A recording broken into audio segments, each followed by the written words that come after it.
काबुली चण्याची आमटी बनवते, तेही कांदा किंवा लसणीचा वापर न करता. अशी साधीसुधी आमटी, पण चवीला एकदम लागते भन्नाट. चला करूयात. काबुली चणे इथे कुकरला लावले, ते शिजत आहेत. तोपर्यंत दुसऱ्या गॅसवरती आपण थोड्याशा पॅनमध्ये त्या थोडंसं पाणी घ्यायचं. त्यामध्ये 2 टोमॅटोज घ्यायचे, 2 तेजपत्ता आणि 2 वेलची आणि काजू थोडेसे, हे सगळं शिजवून घ्यायचं. आता ह्यामधील जे तेजपत्ता आहे तो बाजूला काढून टाकायचा आणि बाकीच्याचं मिक्सरमधून वाटून करून घ्यायचं.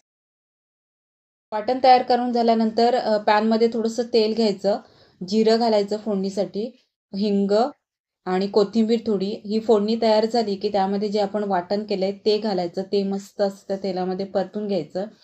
त्यानंतर काबुली चना मसाला, आपला घरगुती मसाला, गरम मसाला आणि हळद, धणेपूड, आमचूर पावडर, हे सगळे मसाले घालून ते वाटण आहे ते मस्त असं त्या सगळ्या मसाल्यामध्ये परतून घ्यायचं. त्यानंतर जे शिजवलेले आपले काबुली चणे आहेत ते घालायचे, पाणी घालायचं जेवढं आपल्याला रस्सा पाहिजे तेवढा, मीठ घालायचं.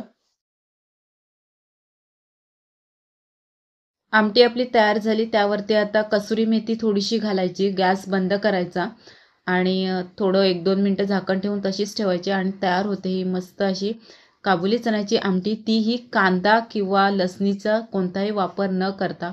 आपण सहज असं विचार करतो की कसं काय हे बिना फोडणीचं छान लागणार, पण ही आमटी खरंच छान लागते. कांदा लसूण आपण टाकलं नाही आहे, त्याचा काहीही फरक पडत नाही.